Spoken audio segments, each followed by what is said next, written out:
Welcome, welcome to the Broward County Public Schools Business Excellence Program. This course series is brought to you by the BCPS EDDC Department. My name is Haiti, and I have the pleasure of being your host tonight. I'm coming up on my one-year anniversary in this department, and I feel truly honored to be part of such impactful work. One of my main responsibilities as a certification administrator is reviewing your documents for accuracy and issuing the correct certification for emerging, small, veteran, minority, and women business enterprises, so yourselves. I'm also proud to have produced our inaugural certification directory under Mrs. Denise's leadership, showcasing over 1,500 of our certified firms across the Tri-County area. It is a pleasure for me to be here with all of you this evening,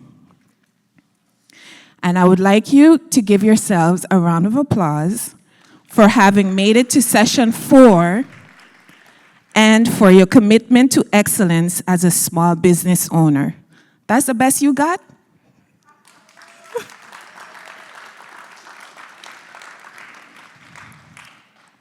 So this is session 4, Bond Boost. Elevate your business to bond-ready status. Are you ready?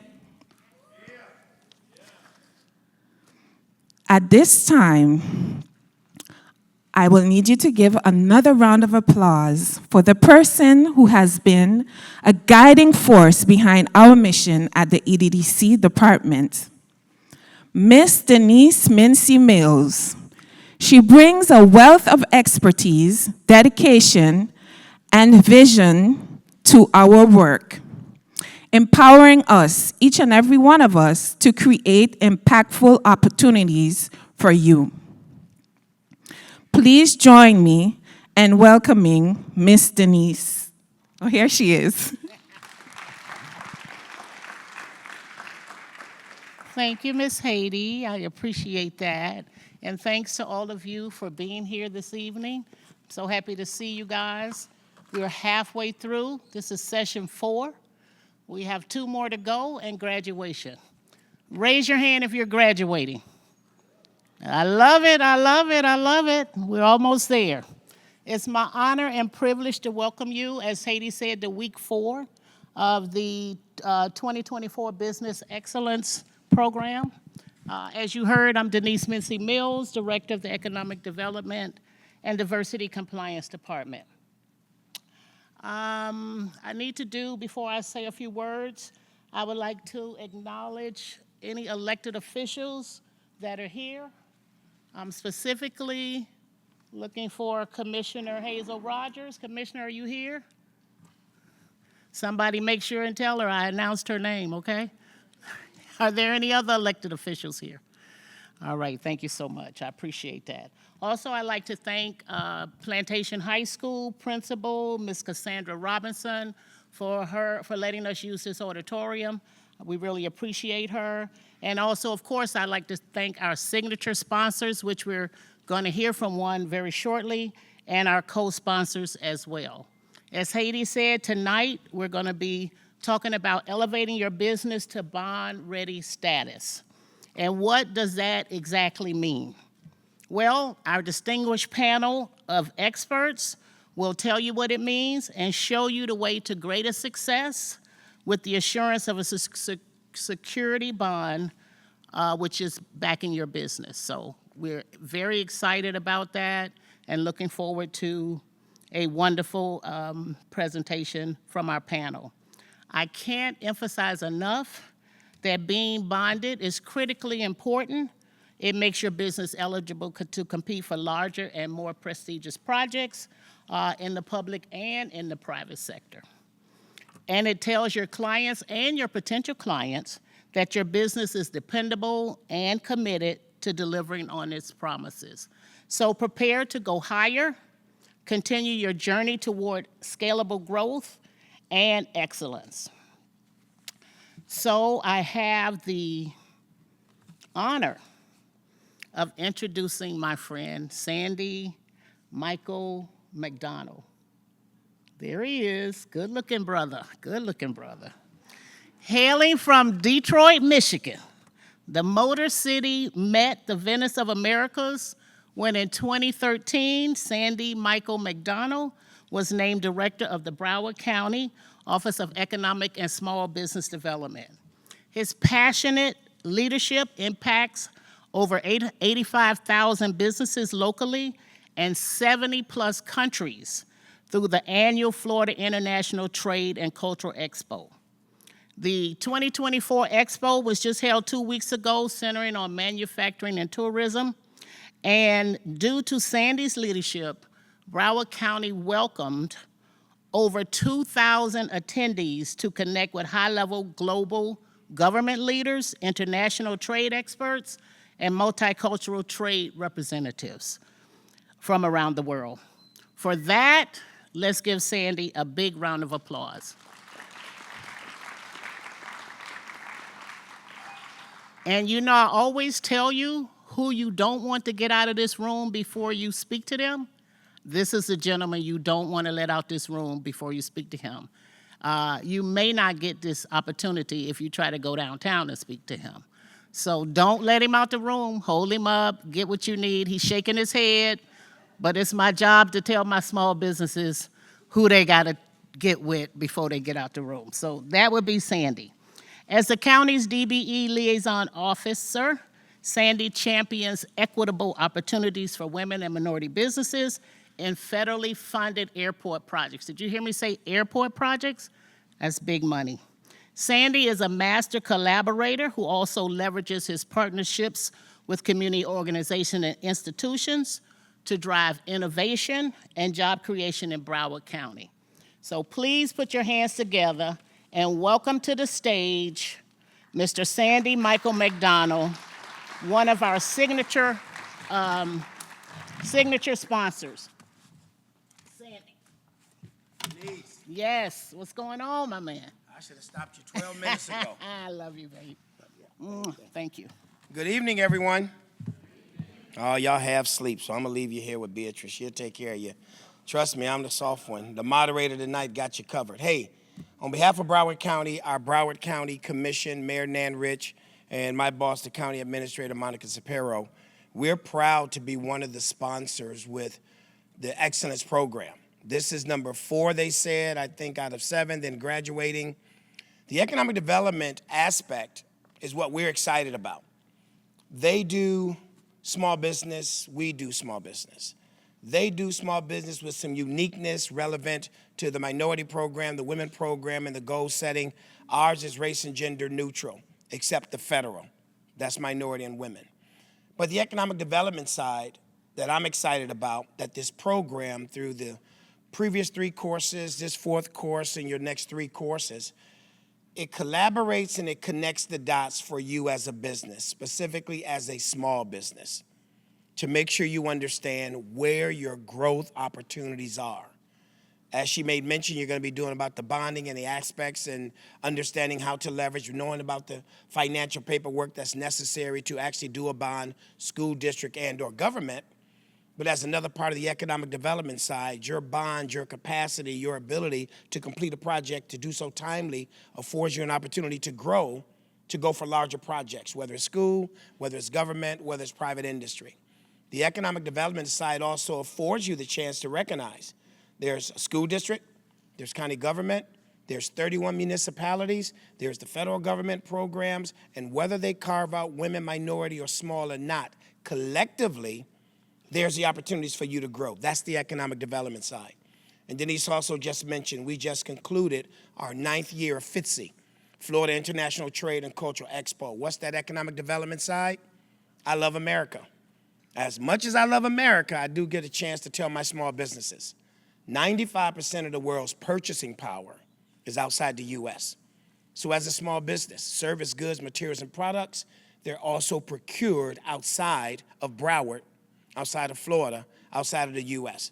So the economic development side and Denise and her entire team is what got us excited when she extended the invitation to be a sponsor or to be a supporter, is because we want to make sure that small businesses not only understand what it takes to be a small business and to engage in local, city, county, school district, Broward Health procurement, but what helps you to drive your own economy to scale, which creates and advantages a greater Broward County, and how all of that plays into the economic development growth right here in the community that we serve, the community that we work in, and the community that we're trying to grow where there's more opportunities. So again, that's my brief tonight.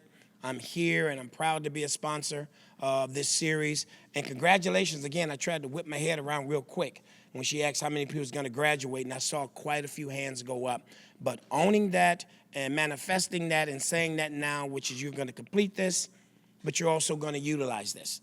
The biggest thing that I try to remind all of our small businesses, at the end of the day, is for naught if you don't make some money. It's business. School district business, government's business, 30 municipalities. When it's all said and done, you need to be making some money. So with that, I hope you continue to take advantage of what the school district is providing. And again, we are proud to be a partner. And thank you for this time to say hello.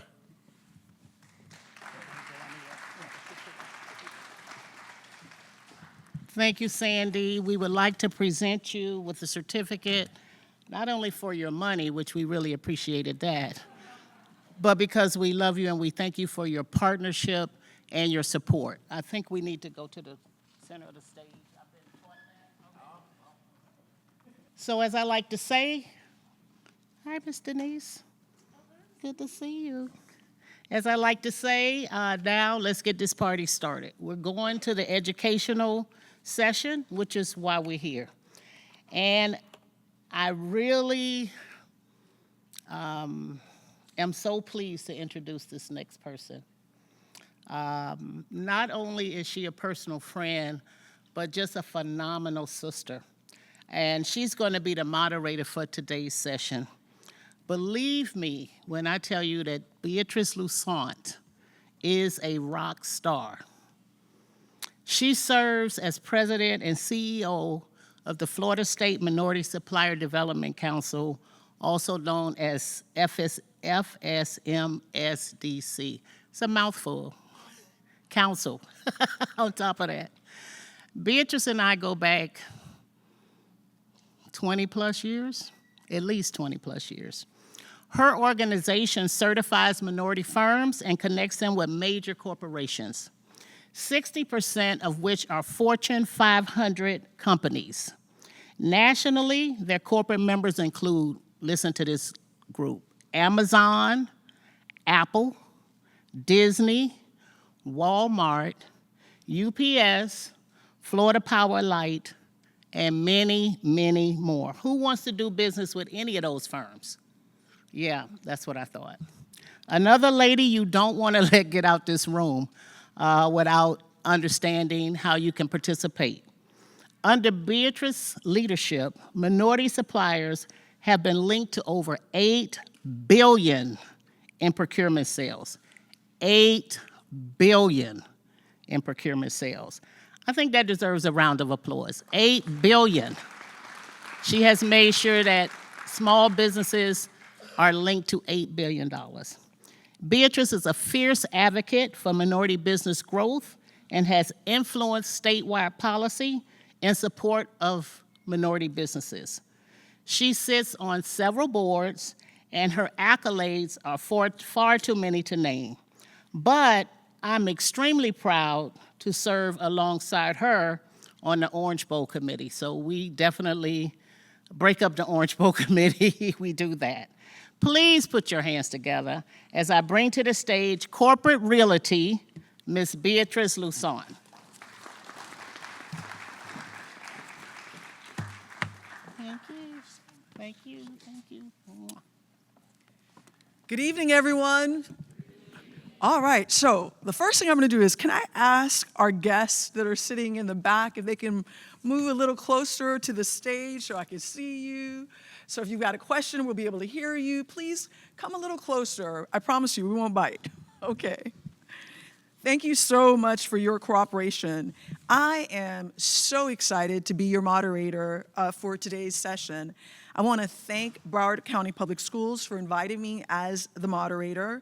I also want to congratulate each one of you, small businesses that are here, that have invested your time to be here to learn. Learning is a lifelong endeavor. The moment you stop learning, you stop growing. So congratulations on your commitment to learning. I also want to thank the sponsors that made this event possible. We can't do these types of activities without the support of sponsors. Additionally, I have my colleague here, Kashawn Nichols, who is our program director for our USDOT Small Business Transportation Resource Center. We serve Florida, Alabama, the Virgin Islands, as well as Puerto Rico. We help minority businesses, small businesses that is, to do business in transportation. So that means rail, seaport, airport, roads. The federal government passed a $1.3 trillion infrastructure bill, and everything is being purchased. So it's an incredible opportunity to do business in infrastructure. So thank you so much, Kashawn, for being here. I want to take a moment, just a point of privilege, to really thank Denise Mincy Mills for her support, her friendship, she is so passionate about small, diverse businesses. We've been friends close to 30 years, because I would be in my role 25 years at the council. But prior to that, I was the director of the Black Business Association, and she was a sponsor. She was a board member. When she came back to Miami, she was one of the first Black women that was a vice president at Turner Construction, a company that's been around for over 100 years. And she has not changed. She is real, she's honest, she's open, and most importantly, she has the best interests of small businesses at heart. I know she is also responsible for billions of dollars going to small, minority, diverse businesses.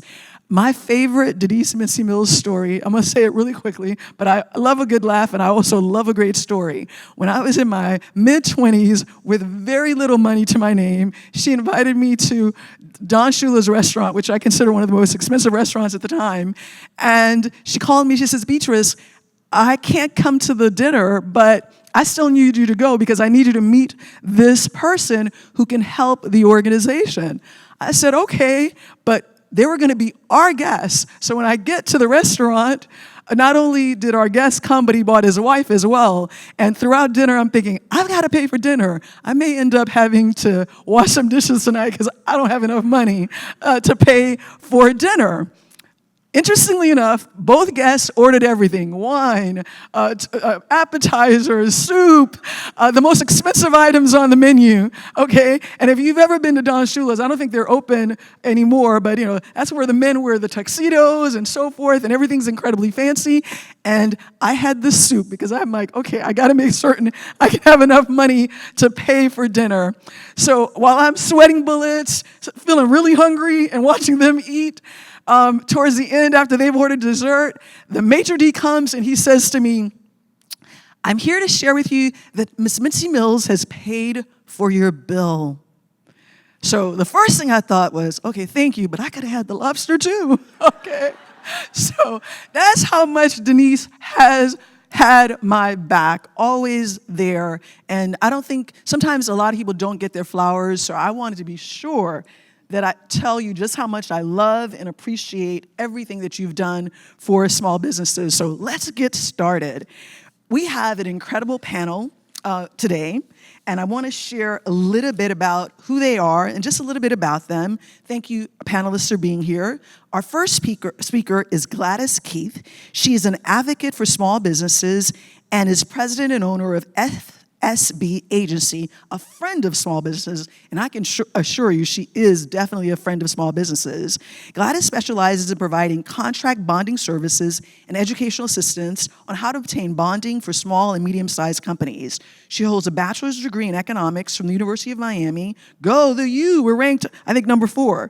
And a 2020 insurance license in several southern states. She began her professional career at Florida Power and Light Company, where she coordinated and implemented the operation of the company's Minority Business Expansion Program. She has over 30 years of experience working with small businesses, helping them to secure bonding, capital, and financing. Next speaker is Edgar Lugo. He has over 35 years of experience in the private and public sectors. He oversees the procurement process for multiple departments, including construction, physical plant, environmental health and safety. And in his role, he manages the pre-qualification process for contractors and pays attention to detail and is committed to excellence. He holds several industry certifications. He is a certified purchasing manager. He's a certified purchasing professional, certified general contractor, and holds a lead accreditation professional. He's a civil engineer, and he has a profound understanding of technical understanding of construction, environmental, and safety standards. And his leadership has been invaluable to Broward County Public Schools. Our last panelist is Richard Zimmerman, a surety and bond specialist at Seubert. He leverages over 20 years of experience in financial markets, and he's been a corporate executive with Estee Lauder's Amaris division, where he provided clients with a competitive edge. His expertise includes investments, cash flow, economic conditions, which enables him to devise strategies and negotiate effectively for his clients. He focuses on financial analysis, including balance sheets, profit and loss, management, and so forth. He is truly dedicated. He's one of our partners at the SBTRC program that we run for the U.S. Department of Transportation. And he's helped us write millions of dollars in contracts, in bonds for our small businesses. He's a graduate of Memphis State University with a degree in finance, and he currently lives in Wellington, and for the first time, his family is here to hear him present. His beautiful wife, Jacqueline, and are all four of the kids here today? They're not here yet. Okay. Well, listen, they need to get here fast. I don't want them missing Dad's presentation. Panelists, please join me up front. So let's get this conversation going. I hope I pronounced it. It is Seubert or Seubert? Seubert. Okay. Sorry about that. English is a second language for me. Yeah. Seubert. Okay. English is a second language. I'm from Haiti, and I'm incredibly proud of that. Okay. Thank you. Yeah, I remember when I didn't speak a word of English. Okay. Thank you so much. We're really excited that you all are here today. I want to start with Edgar. Broward Schools has so many opportunities at this time, and I just want to ask you a couple of questions. Can you provide an overview and the requirements for state requirements for educational facilities, and what are the standards, and how can companies get involved? Not everyone is in construction in the audience. We want to be clear about that. Some of them provide goods, some of them provide other types of services, and most people think that you need a bond if you are in construction, but you need a bond, and we'll be hearing from our bonding experts for more than just construction. So why don't you share with us first, Edgar? You have to put your microphone on. Yeah.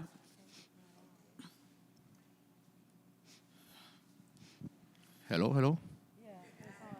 Okay. Hi, thank you for coming here, for being here. The state requirement for educational facilities, as the title says, is a document that everybody have to be familiar with it. And it's pretty much all the requirements that we have to follow for the educational facilities, which, of course, the school district is one of them. I would like, for the purpose of this meeting, to refer especially to the Chapter 4, which is for professional services and construction techniques. Edgar, hold on. I'm going to give you my microphone. Hello? Okay. So on Chapter 4, which is professional services and construction techniques, one of the main requirements is that every company that's going to do construction project for the school district have to be pre-qualified. As far as to get pre-qualified, what we do, we have a QSEC, which is a Qualification Selection Evaluation Committee. That committee is composed by 9 voting members and 1 non-voting members, which is from the chief of the auditor, that serve as a as a consultant or support. This QSEC, we do a meeting once a month, and what they do the evaluation of whatever application we receive. That's pretty much the start of the qualification process. When we receive the application, then we do the meeting every month, and then whatever the committee decide, then we propose or we recommend it to the superintendent, so it's taken to the board for approval. Edgar, I wanted to stop you. Can you give us an idea, approximately the budget in terms of procurement, an estimate in terms of the amount of opportunities? Can you give us an idea? Can you Your budget? How large is the budget, in terms of capital projects? How large? What's the value of the opportunities approximately? Oh, well, I mean, it depends what type of project we're talking about, but usually the construction projects, we're talking about sometimes 15, 20 million, 40 million. It depends on the type of project that we are dealing. But the qualification process is good for a year, or they can do the pre-qualification for a specific project too. Okay, so you can either qualify for, the qualifications for a year for specific categories and types of work. Yes. Okay, awesome. I want to ask Gladys, why is it important for companies to become bonded? He's giving you the microphone, okay? And how do you help companies to be bondable and have access to bonding? And before you even start, just even tell us, what is a bond? So that for those who maybe are not familiar. Is anyone out there not really familiar with what a bond is? Yeah. Oh my goodness. That's why we're here. Okay. I have to laugh. Okay. A bond, it's a 3-part instrument.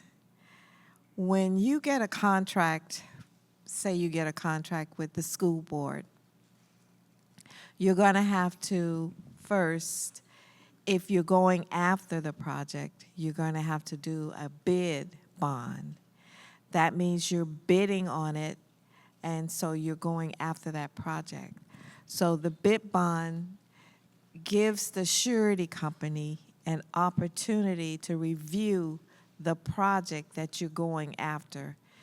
They are looking at your company to make sure that you qualify for what you are saying you're going to be able to do in that project. And that's what a bid bond offers.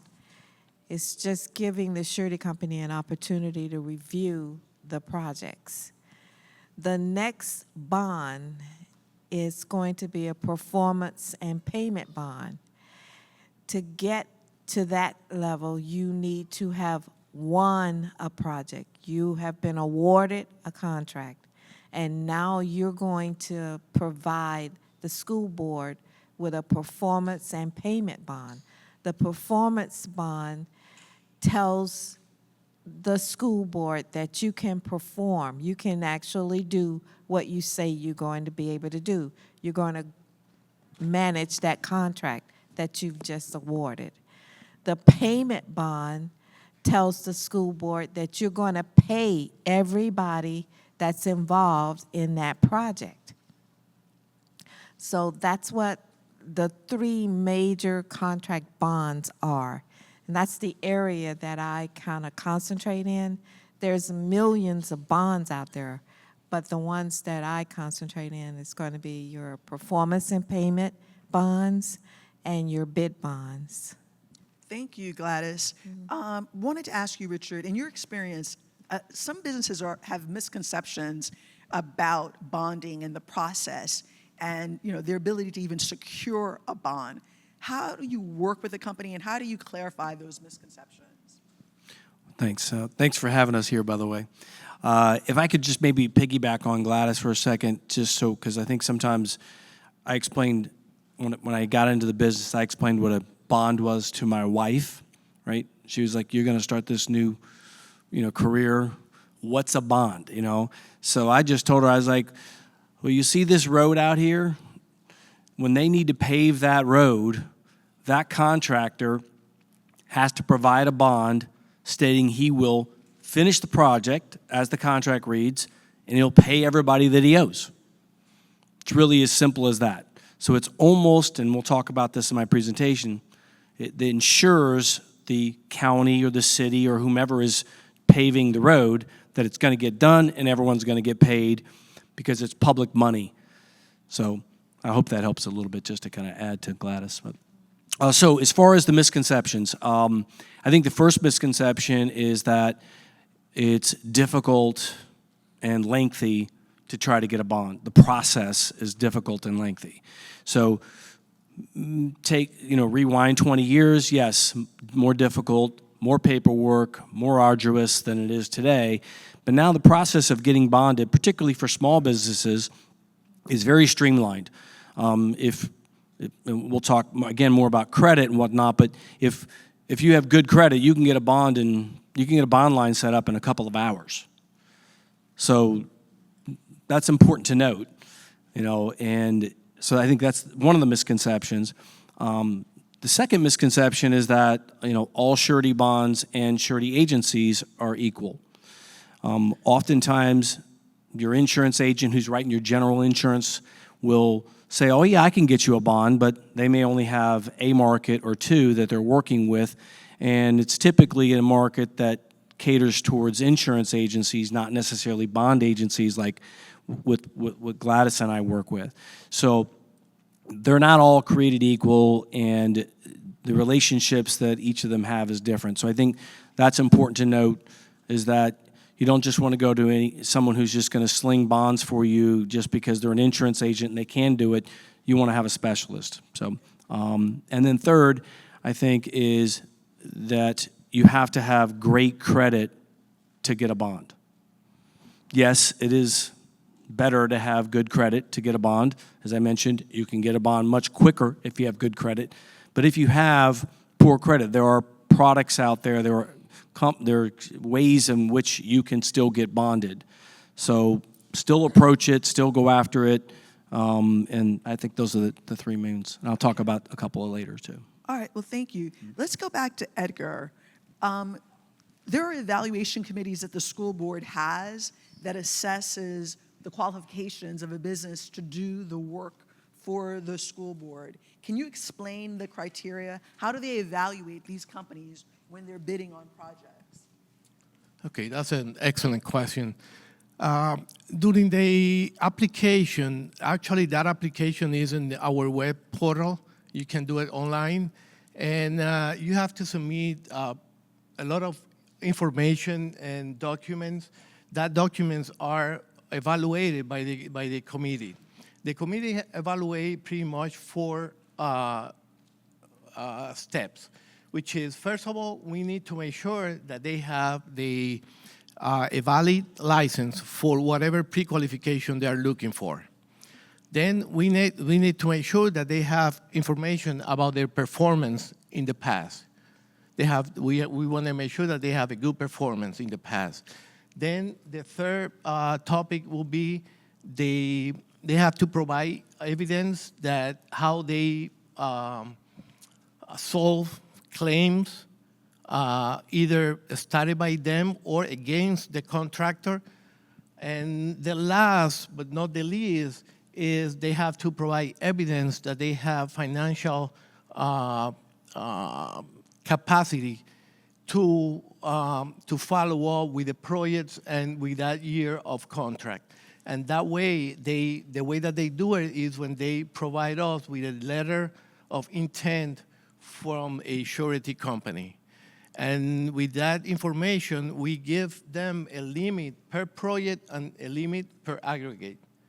And the limit per project, let's say if the surety letter says that they have a limit for 1 million, we don't necessarily give them that limit. It depends of the information that they provide to us. So it could be less, but we will be more than what the surety company provide. And don't be afraid to get a bond. You want it before you need it, because if you're a growing business, there's just certain things that you have to do. Your licenses, having an accountant, having a line of credit. So don't be afraid. This may not be for you today, but it may be for you next month or next year. So because the school board has to protect its students, protect its buildings, make sure that things are being built in a timely manner to their standards. So that's why bond is important. Let's go back to Richard. In terms of common challenges that individuals have in securing a bond, what are those, and what do you do to help the firms get through those obstacles? So Edgar mentioned, I think, the first thing that is the challenge is financial stability. When you're a new business, emerging business, having enough money for the business to survive, and then also in the surety world, leaving money in the bank, leaving cash in the bank, even sometimes when your CPA is telling you not to, is a hard thing to do. So I think that's the first challenge, is just being, viable and reliably financially. So second, I think, is, working credit, is figuring out your credit, figuring out your business credit, and being able to make that well enough that a surety is going to look at you in the right light. Again, credit hardships are bondable in some cases, but that's a challenge too. And then I think looking at what type of projects and size of projects that you were looking at. Oftentimes, new businesses are offered opportunities, even minority businesses and whatnot, are offered opportunities that are way beyond what they're capable of doing, and the complexity of the project is way beyond what they have done in the past. That's a challenge. And then I think fourth is the capacity number that he was discussing, is having enough capacity, bonding capacity, to be able to pursue projects that you may look at the project and say, I can make 30% profit on this $3 million project, but you've never done a project more than $500,000. So that's a challenge. And as an agency, what we're going to do is try to make that make sense to the surety. So I have gotten someone who's only done a $500,000 project a $3 million project, but we had to make it make sense. We had to show the surety that it was repetitive work, or working through the credit basis, approaching a surety and saying, hey, yes, they had this they have this credit hardship. Here's how they're working through it, and these are the steps that they have taken and are taking to get their credit back up there. Or they went through a divorce and everything went awry, and it can happen. And it's called a prenup. Yeah. Yeah, so all the money went away. But point is having an agency that understands that those types of things can happen, those challenges can happen, and helping you kind of navigate through it and giving you some solutions to consider. Okay, awesome. Let's, Gladys, I want you to be thinking about this, Richard, because we're going to come back to you. A success story. You don't have to say the company. How did you open doors for that small business? What did you do? What challenges did they have? And what did they end up with in terms of a bond? How did you help them, Gladys? And we're going to come to you, Richard, for you to tell us, because we want to know mission possible. Okay? It's possible. Yes. Yeah, it is possible. I had, he was only 20 years old. Not old enough to drink. They can get a bond. What happened was his father got ill So he had to step up and take over his father's company. He barely had credit. So I utilized my little negotiating skills, and I helped him get an SBA bond. It's called, it's Small Business Administration. But I helped him get this $300,000 bond based on his experience working with his father, because he was working the business. He just didn't have a lot of credit. And the only way I can get the surety company to buy into this was getting an SBA guarantee on the bond. Now this 20-year-old is 40 years old, and he is doing $5, $6, $7, $8 million projects. That is awesome. That deserves a round of applause. That is awesome. And now he can drink, because I'm sure those jobs are headaches. Okay. With those projects come big headaches. Well, that is a great story. That shows says a lot about you and being creative to meet the needs of the small businesses. Richard, can you give us an example of Mission Possible? Yeah. So I think that starting small sometimes seems daunting, right? It's like, all right, well, I got this $50,000 project or $75,000 project. I'm going to make 10 or 15,000. I'm going to have to do, like, how many of these am I going to have to do just to earn a living this year, right? So success story, this was almost 15 years now ago. Contractor, started a new business, first bond out of the bat. It was a squeeze to get a $75,000 bond. Really had no working capital to speak of. Pretty much was money that was sitting in his account that I'm pretty sure he was going to pay his bills with the next month. But he got the first bond, and so, fast forward 15 years, 2023, he did $280 million. Wow. And when I That's say a to you, big number, because most companies in the U.S. don't even get to $1 million. and when I say to you, like, he did it methodically, and it was on guidance. It was simply, he didn't try to jump from, he went from 75, because how surety works is, $75,000, and then they'll consider a $150,000 project, then a $300,000 project, then a $600,000 project, and then you start doing the multiplication over the course of 14 years, and you can do the numbers, right? And that's really kind of how surety works, is 2 times your largest project, but sometimes it can be 3 times, depending upon if we can make it make sense, or 6 times, like I mentioned earlier. So start small, be methodical in your growth, and I'll talk about this in my presentation later, but that's my advice. But it's an incredible story, and and he says I was the one responsible. I really think it was just him. I just got lucky to meet him. So yeah. Since we're family, I'm going to be honest. I've had bad credit. Yeah, I didn't know anything about credit. I wish there was more financial literacy, right? So in my early 20s, I didn't know what I was doing. I got credit cards, and I couldn't even buy a house when I was ready to buy a home. So as surety agents, when you find individuals that have had credit problems, there have been downturns, there was COVID, things happen. How do you get someone who's had challenges with credit in a place that they can grow a business, get a bond, and get to the point of where the clients and the success stories that you've just shared? What do you do if you've got bad credit? Is it possible to still get a bond? It is.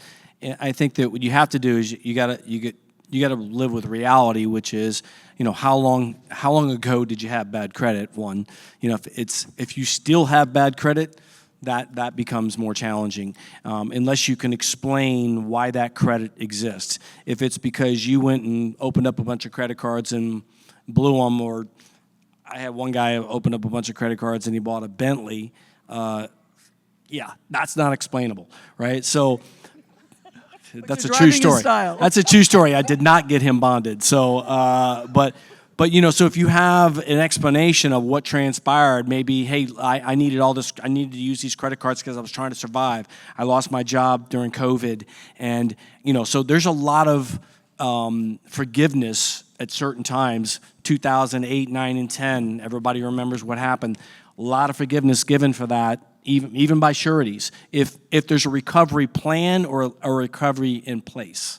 So I think that's the key. Is I mean, I don't know if you want to add something, Gladys. I send a lot of my contractors to the credit repair people to help them because I really don't know how to help some of them with their credit. So I just send them to an expert. I said, okay, please help them because they're not going to get a bond the way they are right now. So that's basically what I do. Yeah, there Yeah, is. there But are. make sure there's free. That's what I did when I had to repair my credit. But now there's so many of them that have sprout up. So you definitely want to talk to these experts to be sure that you're working with the right people because Yeah. you want to make certain if they're promising to get your credit fixed, that they can do it and they can do it in a timely manner. Right. And so they consolidated all of my bills, and it wasn't a lot. I just didn't have the money and didn't really know how to manage my money. And it's okay to ask for help. Because Yeah. if you're building a growing concern, you're trying to leave generational wealth for your family, you're trying to, employ people, there's some things you really have to do to build a strong foundation to grow as a company. And there's paid for and free. You know. Yeah, yeah. But you all probably know who some of the best people are Yeah. in this area. As we're rounding out our panel, and we're going to be hearing from Richard, who's going to be providing some additional information. What advice? Let's start with Edgar. What would you give to a company that wants to do business with Broward Schools and want to really grow? What advice would you give them? Why don't you share? Well, actually, the first thing is every solicitation that we release it through Demand Star. So that's a good start. Make sure that you are aware of Demand Star and take a look at it. Then for construction project, definitely that's a requirement from the state. So you have to be pre-qualified. So that's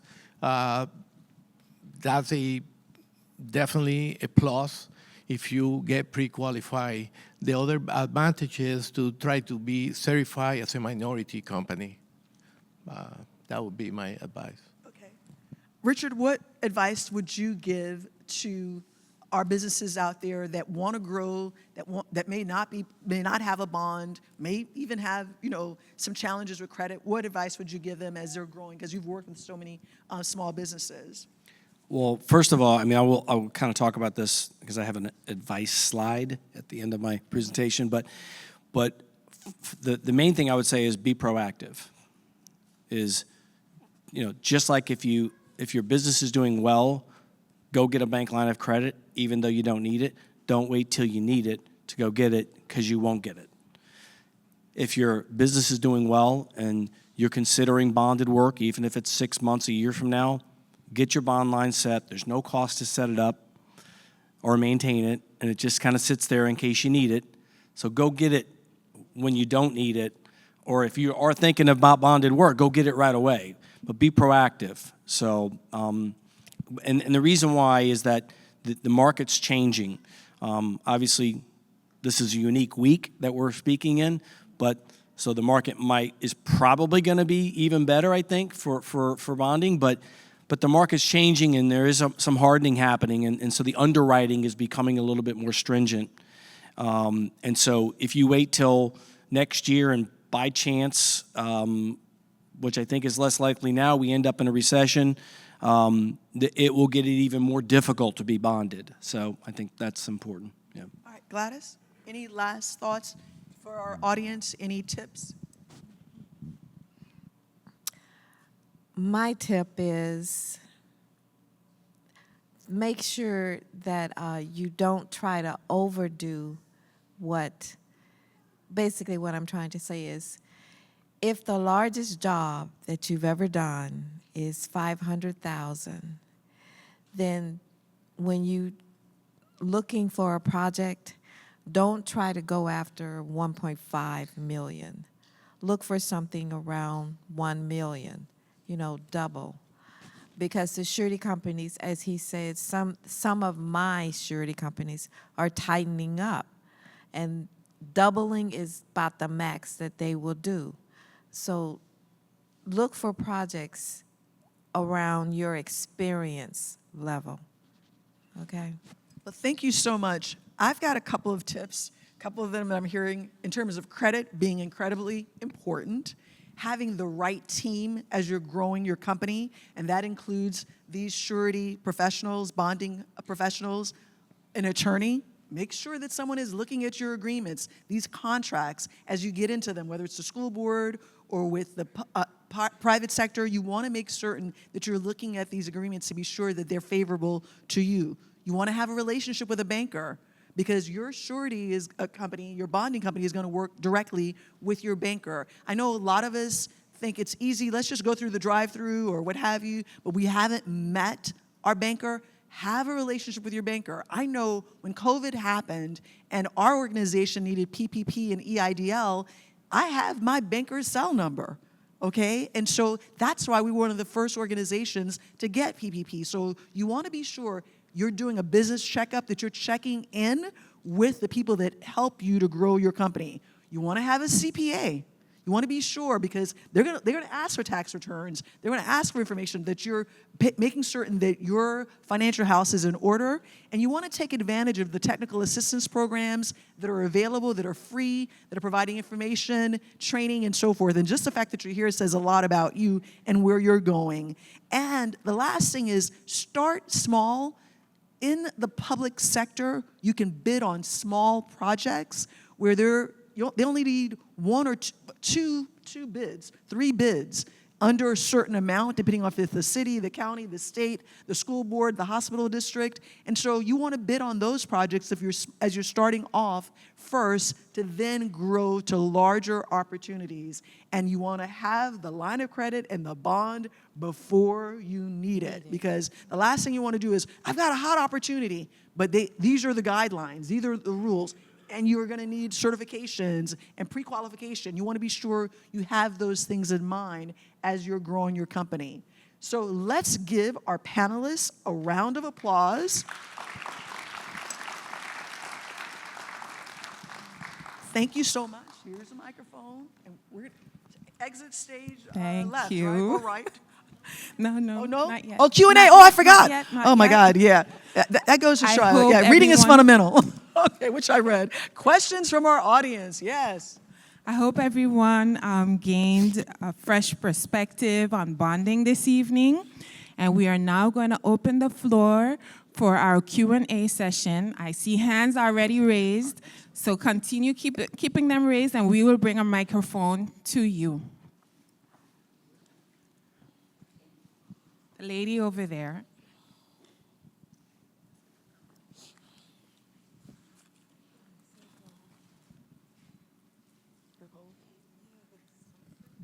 Good evening, everyone.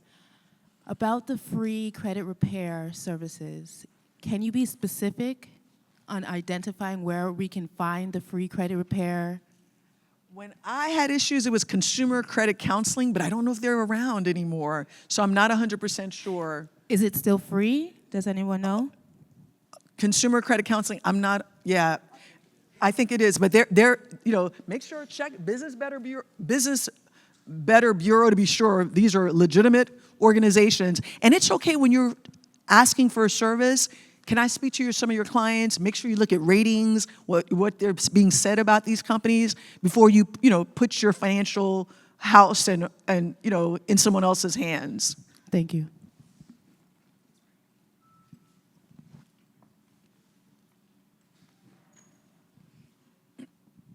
But our panelists will be here and available. Grab their cards. They probably have better, recommendations for credit. Good evening, everyone. Good evening. My name is Lorna. The question that I have to ask, I'm in the healthcare business for 18 years.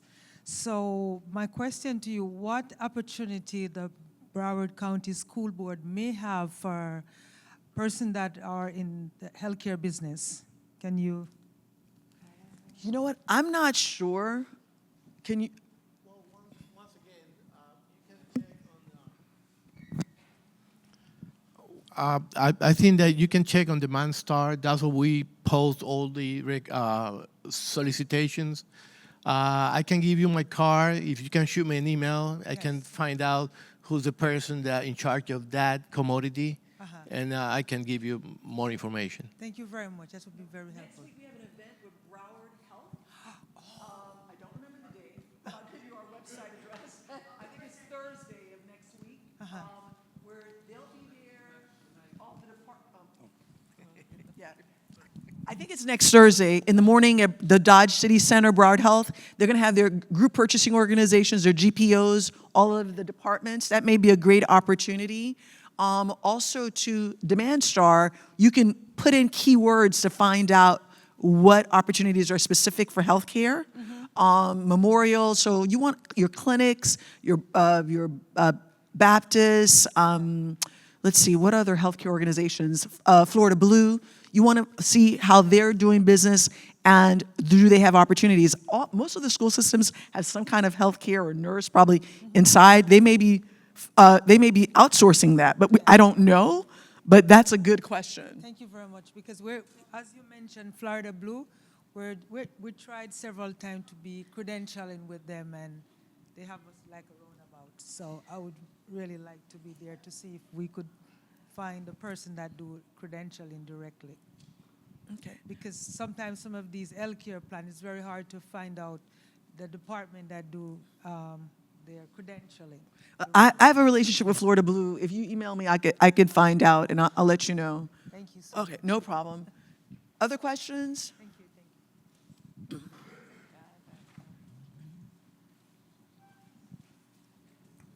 Hey, good evening, panel. Thanks for being here. My name is Sheldon. So I have a small business, and I'm trying to decide whether or not I need a surety or not.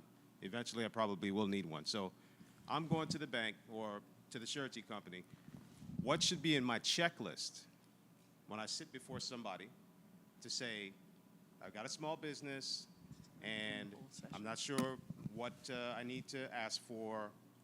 I have some experience, but I don't know how much surety I do need or how much bonding do I need. What should be on that checklist when I sit before someone? So Richard is going to do a full presentation on bonding, and he's going to answer that question. I think we may have still stolen some of his thunder already, so I want to make sure that, you know, you're listening. Okay, thank you. Other questions?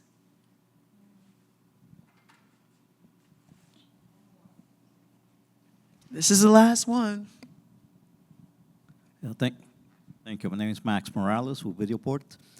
The question is, when the projects at hand, say with the state or with counties and so on, are related to services that are provided monthly, like subscription television or video on demand or whatever, things of that nature. Are there bonds required for that type of service when it's a company that's been doing this kind of stuff for 40 years?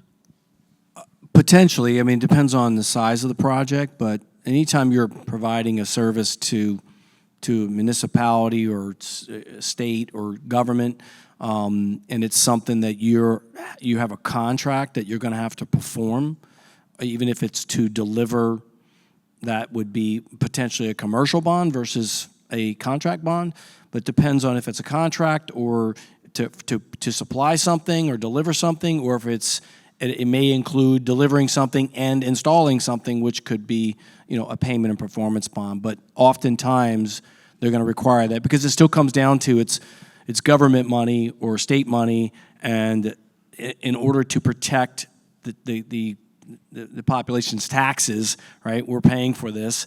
They require it to be bonded, yeah. Okay, quick follow-up question. So if a bond is needed, can you give me just a rough number, percentage-wise of the cost of a project? How much could it be? 1%, 3%, 10%? So bonds range, and that will depend on how you qualify. So that'll kind of lead into my presentation, but just to be candid, it's like it really depends on how the company looks financially, and sometimes the owners. So. Tailored or suit. It depends on your business profile. But Richard is going to be sharing more information about that. Well, thank you again, panelists, this time. Thank you. Don't leave. Don't leave. Don't move. Don't move. Don't move. Don't move. Don't move. Don't move. Don't move. Thank you. Don't move. Thank you. Don't move. Thanks again. I appreciate that.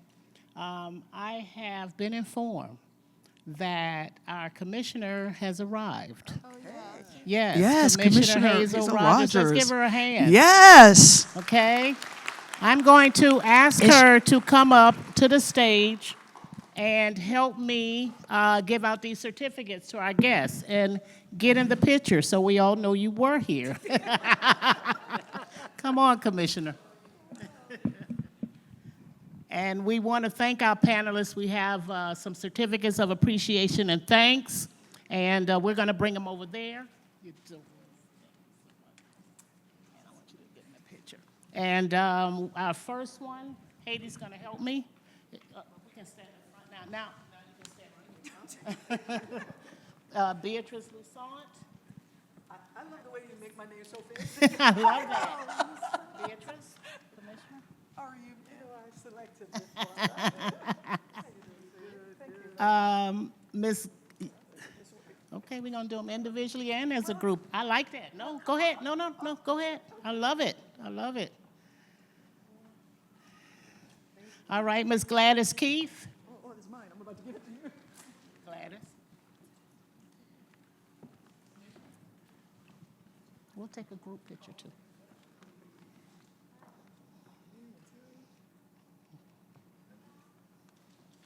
Mr. Richard Zimmerman. You do. We're going to take a group picture.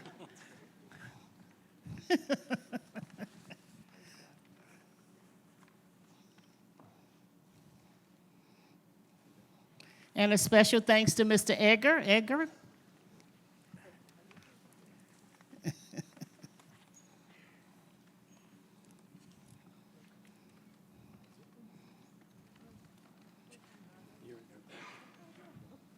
And if we can take a group picture now with the commissioner and Haiti and myself and with your certificates, yes.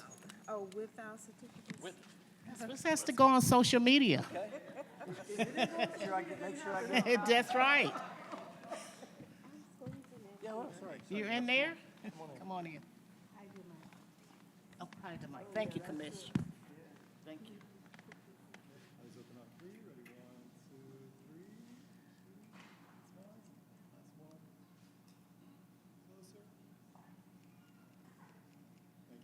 All right, let's give everybody a hand.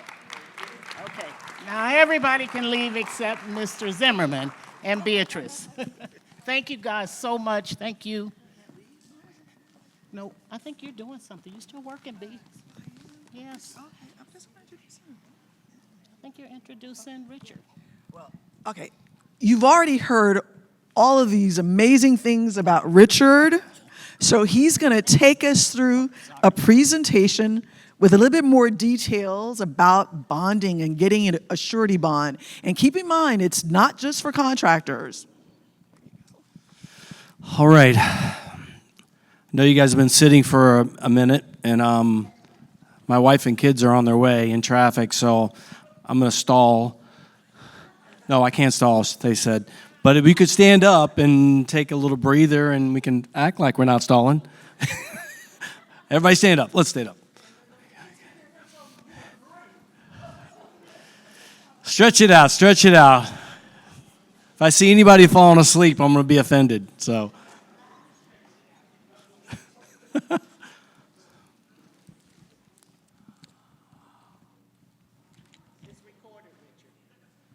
Oh, it's recorded. All right, I didn't know we were being recorded, so. Is this going on social media? Oh, no. Oh, no. All right, everyone needed the break. So this looks really small. Is this how big it's going to be?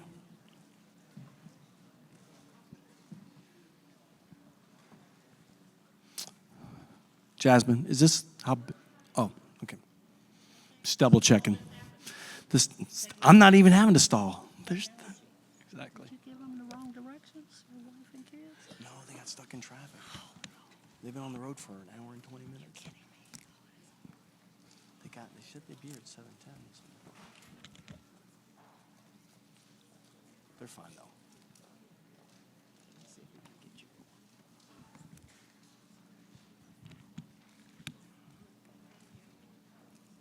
Custom slideshow.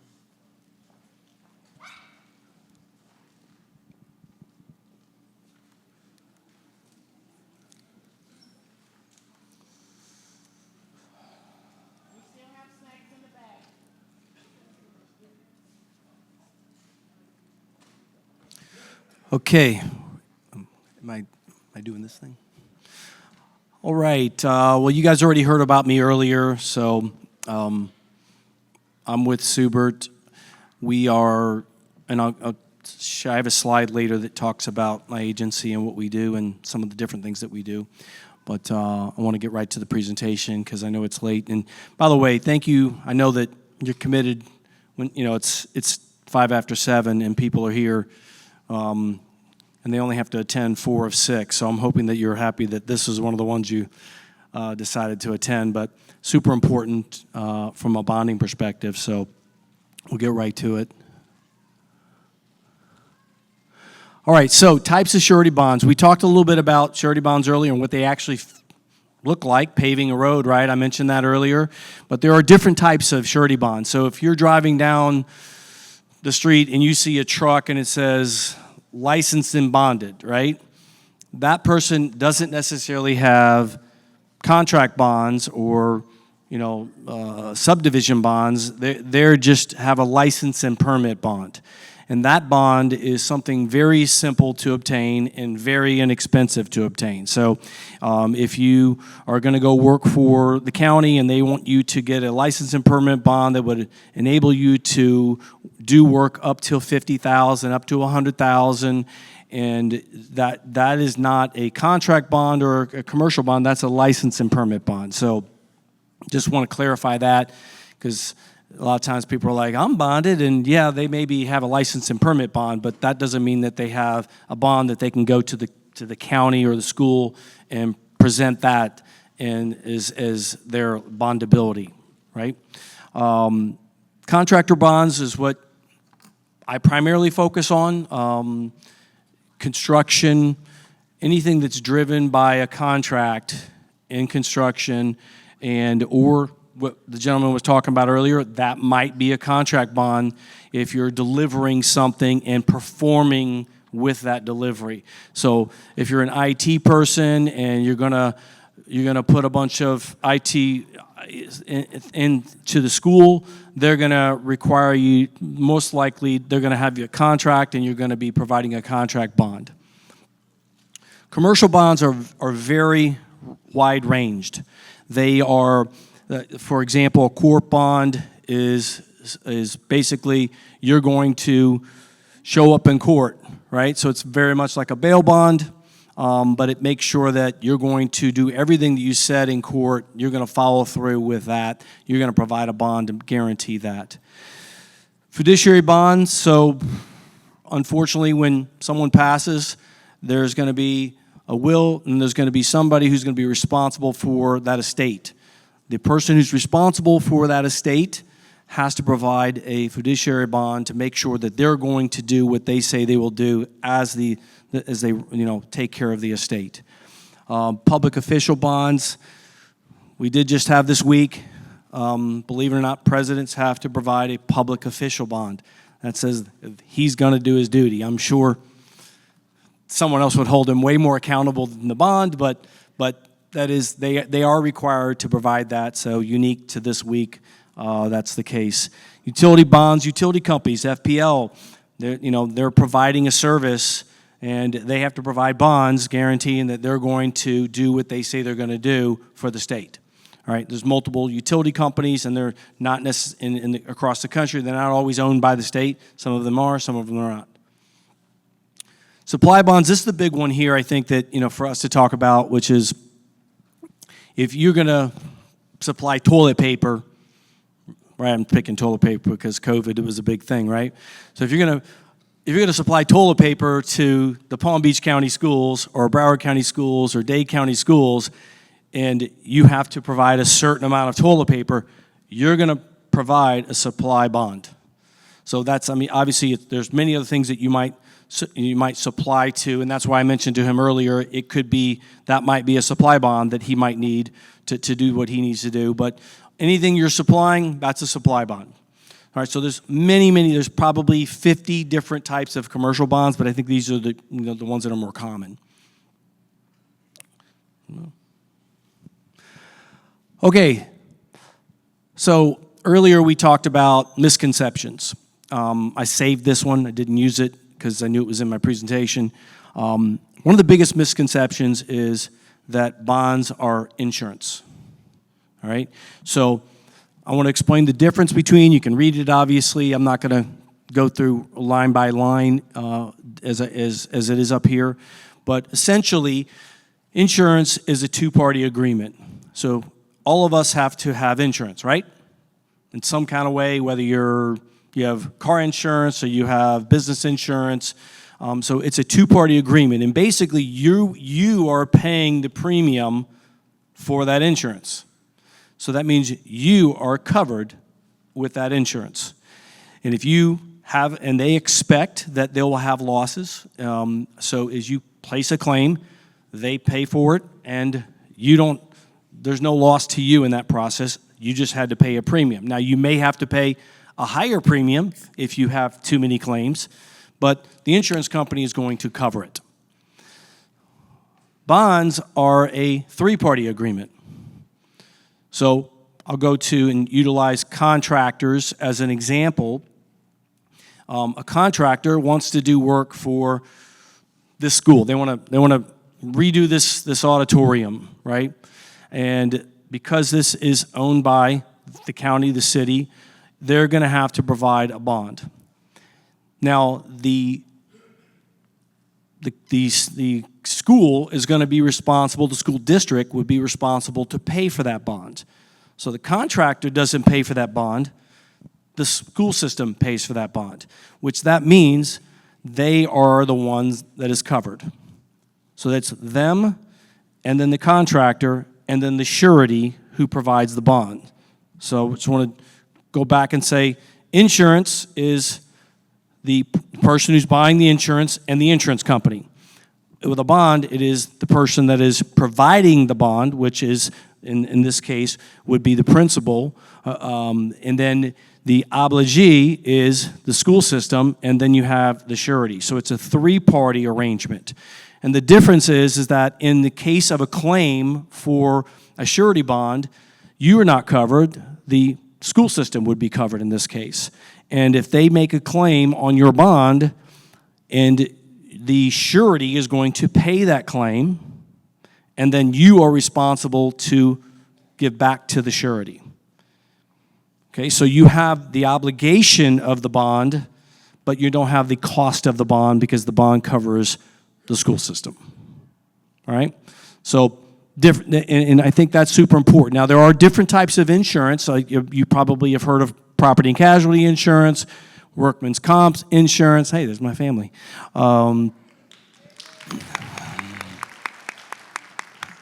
Workman's comp insurance. So all the insurance that you're buying, that's insurance, but there's also an insurance called Subguard.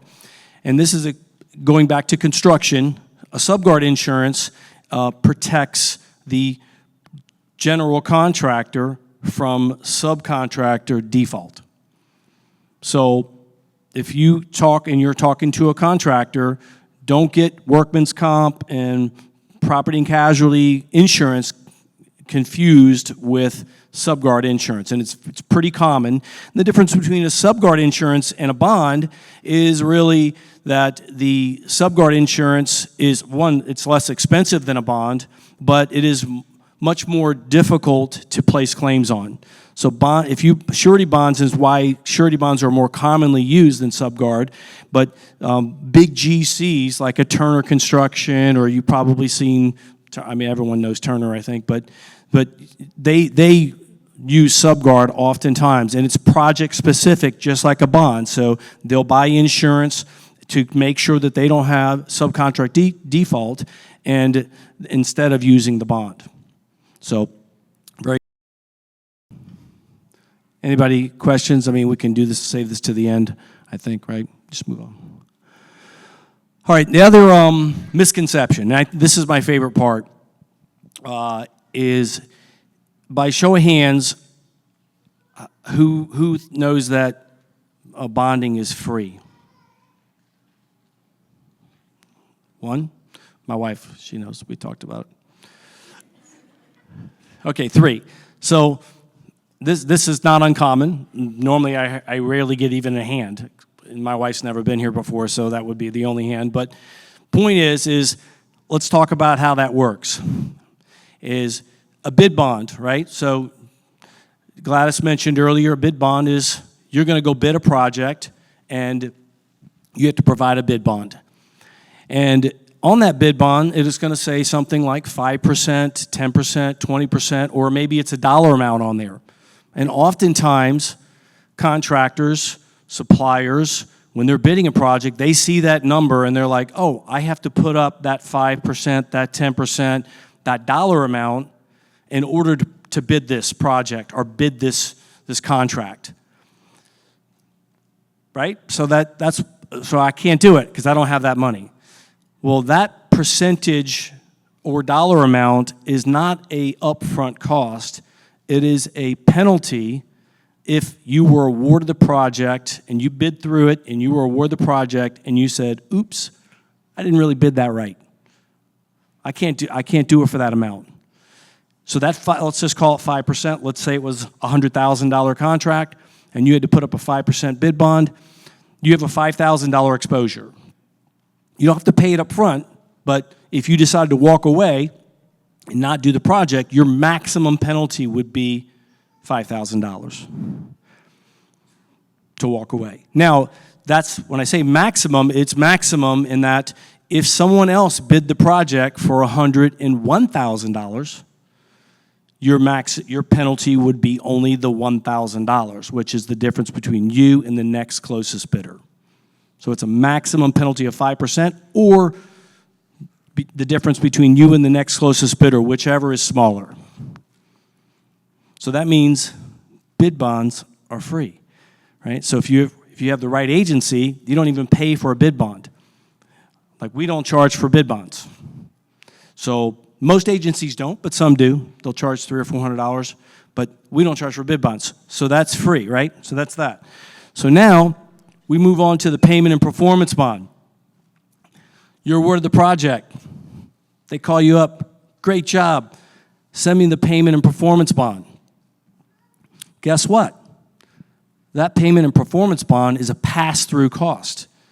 When you put your bid in, if you do this right, you put in your bond. Because if they ask you to bond, they know they're going to pay for the bond. You put it in your bid, you either bake it into your cost, or there's oftentimes with the counties, with the school system, there's a line item for bond cost. So you're going to put that in there, and they're going to pay for the bond. And in fact, it's going to be on your first invoice. As soon as you hand them a bond, you're going to hand them an invoice, and they're expecting to pay that, whatever the payment terms are in your contract. So it's important, because if you did it right, the bid bond didn't cost you anything, nor did the payment and performance bond. So go get bonded work. Get bonded and go get bonded. There's no cost. So don't feel like, hey, I can't afford to be bonded.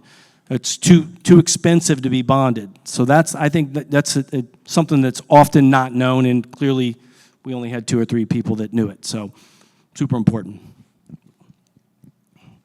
All right, what does it take to be bonded?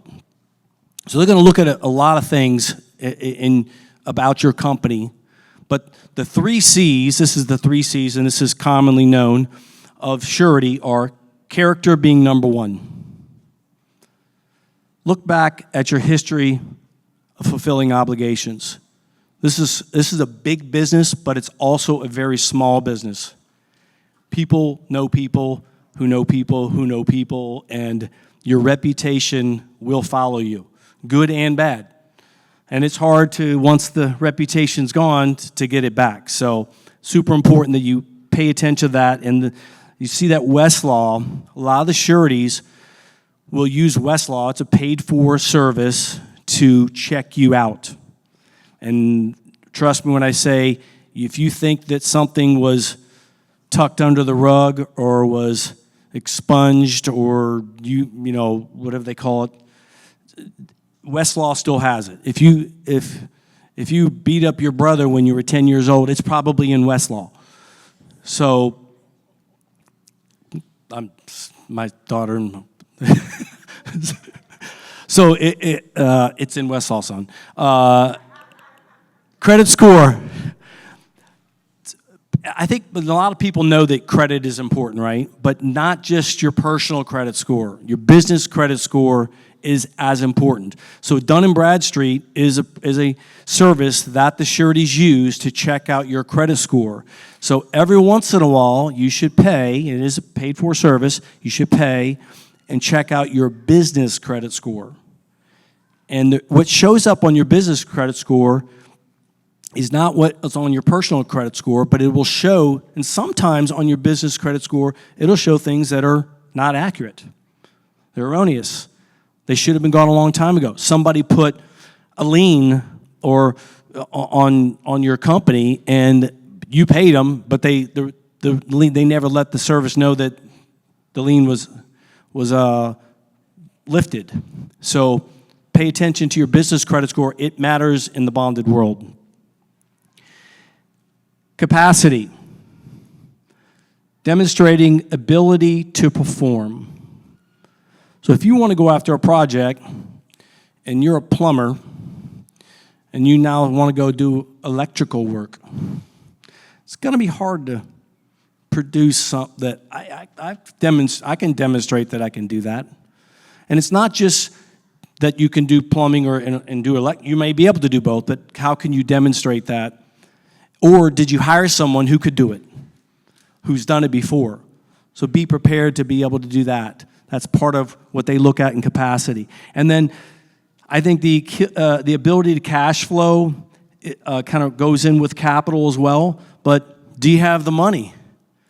Like we're here, right? We're in a school. Everyone knows the schools are paying slow. It's no secret. Palm Beach County, it's 120. Maybe 150 days, till you get your money. Do you have money sitting that you can pay everybody? Did you prepare your skilled labor that they're not going to get paid until you get paid? Or are you prepared to pay them? Are you your suppliers? Do you have the right contracts with your suppliers? Time to pay them, the right agreements with them. Skilled labor, big subject. If you're going to take on more work, if you have a $500,000 job and you want to do $1 million job or $1.5 million job, can you show that you have the skilled labor? Labor is one of the biggest topics.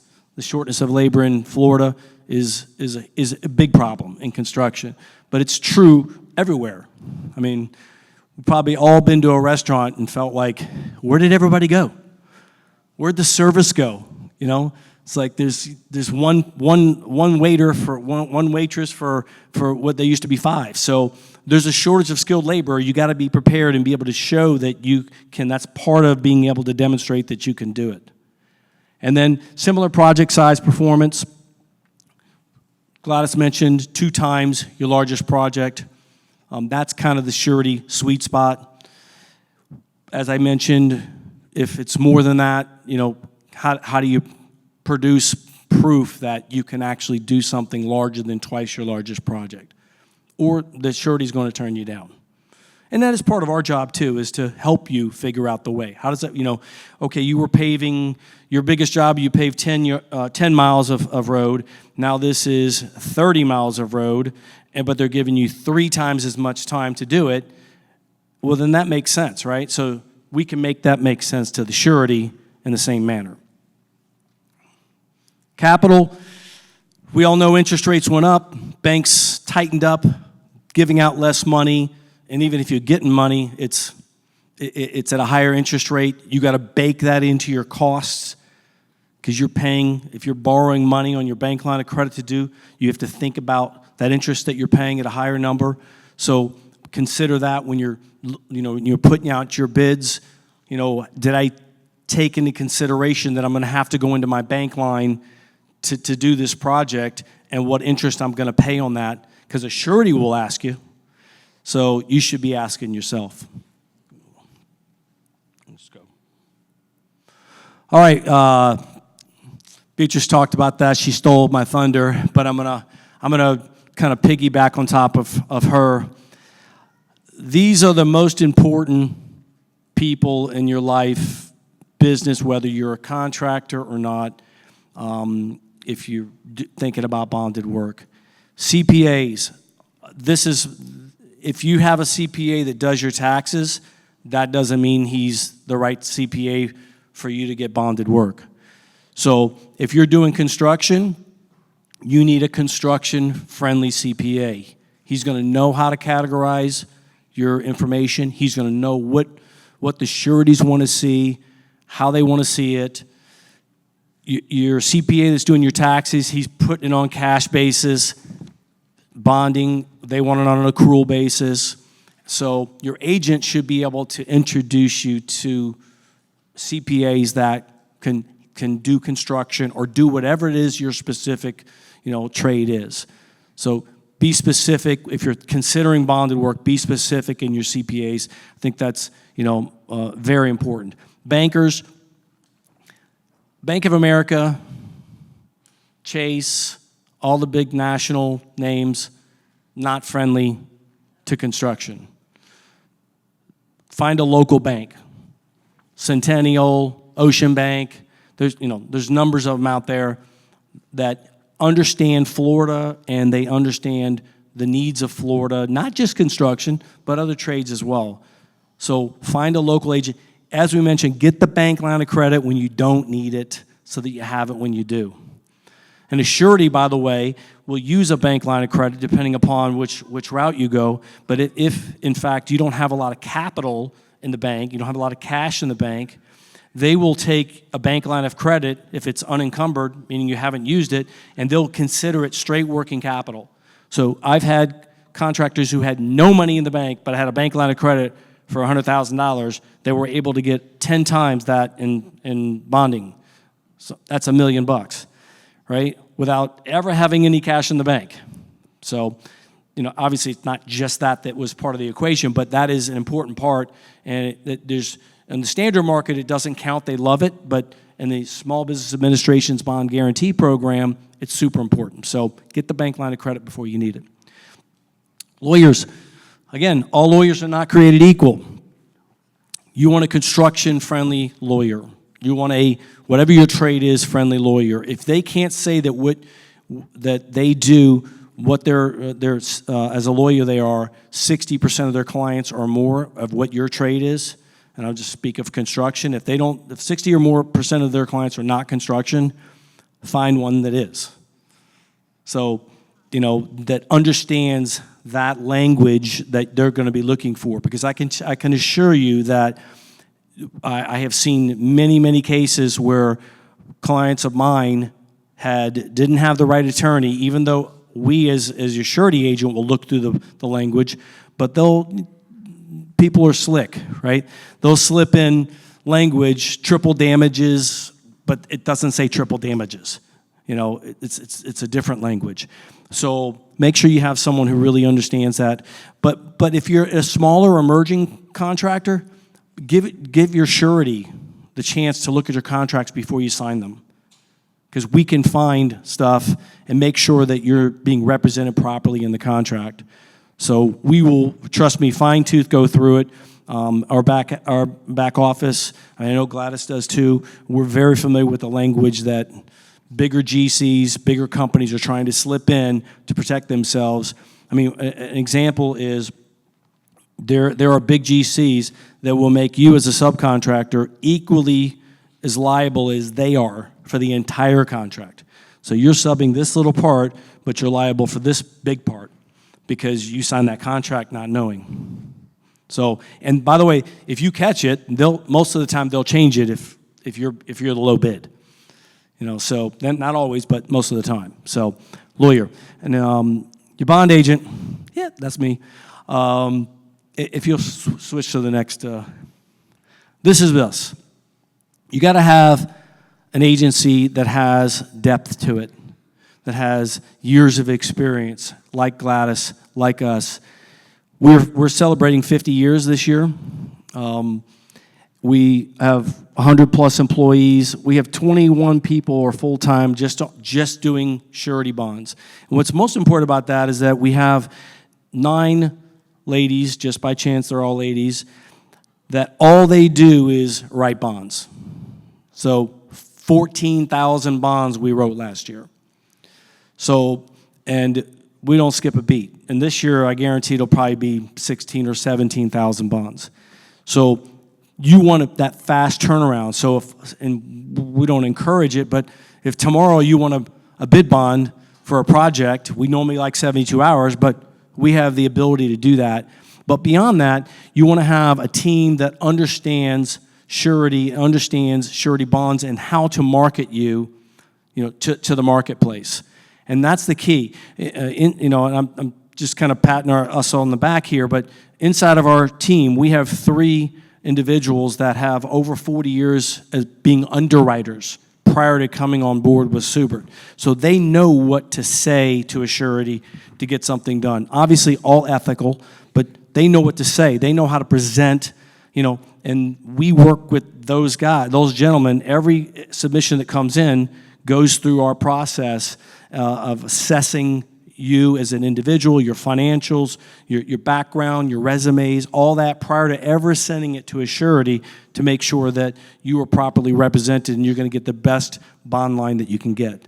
So I think that's super important, the bond agent being the, you could put them number 1, I don't know if you want. I'll go on to the next. All right, so this is what's happening, I think, in the marketplace right now. And I'm sure that you guys have seen this. Everyone's getting gobbled up. So it's like the suppliers that are out there for anything that you want to do is shrinking.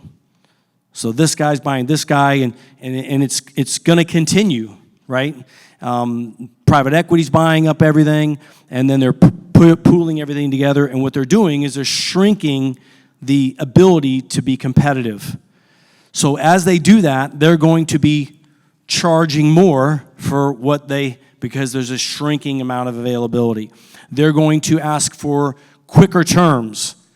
They're gonna, and this is gonna continue, they're gonna, okay, no, you have 30 days or we're coming after you. Rather than, you're good, pay me in 90, pay me when you get paid. That used to happen, now it's less and less and less. So get your relationships in order with your suppliers.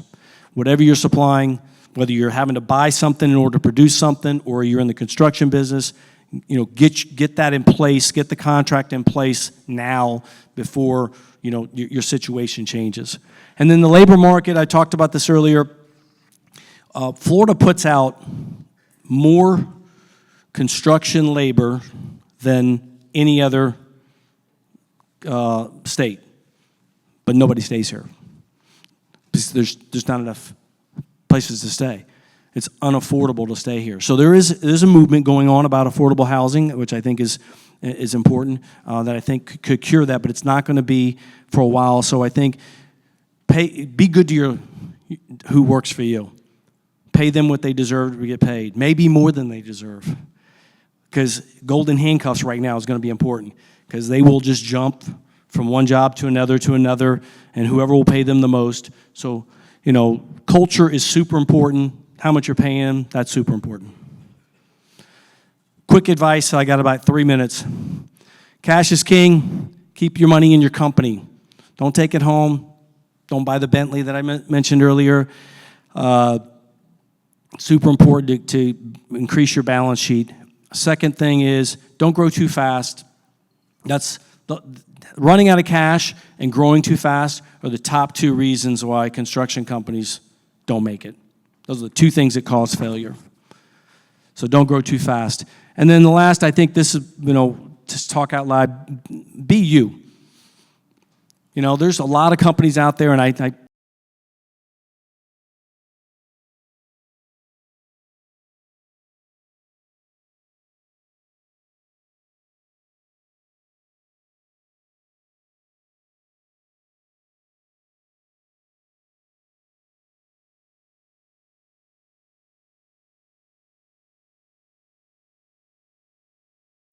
So that's it.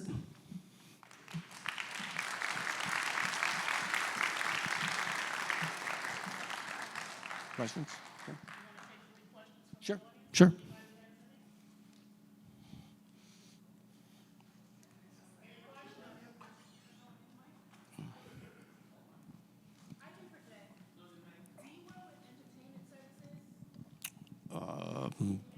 In what way?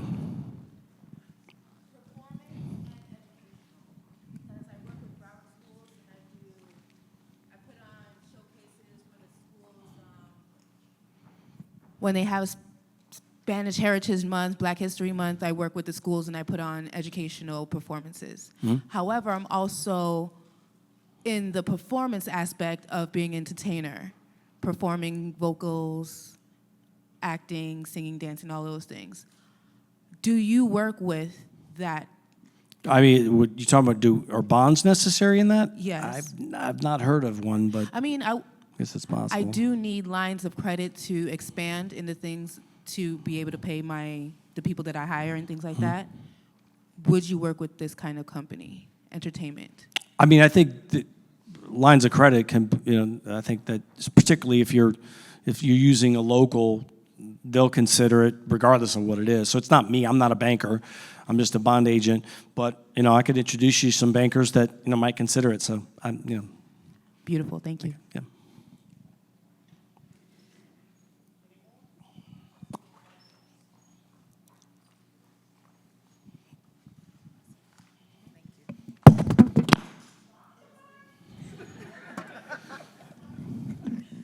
I got it. Hi. You got the brightest shirt Yes, award. I do. CP's Laundry Service, pick up and delivery. Let's go. Okay, I'm Felicia. Okay, so I heard you say you said product as far as bonding with products. What about services? Services, yes, absolutely. Would be You want absolutely to the clean same. the school system, you need a bond. Okay, would that be equivalent to a product bond? It would be a commercial bond, yeah. Janitorial services, even landscaping or commercial. Thank you. One more. None? One more? Oh, yeah, he had a question earlier. Did I not answer your question? I'm sorry if I didn't. So, like I said, I'm an IT guy. So, part of what I do is I repair computers. So I need things like USB dongles, hard drives, solid-state drives, PC parts.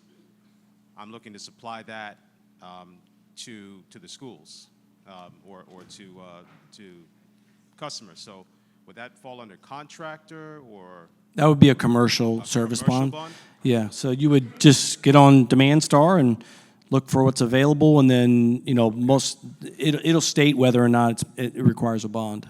Great, thank you. Yep. All right. Don't forget that's to three. tag social media.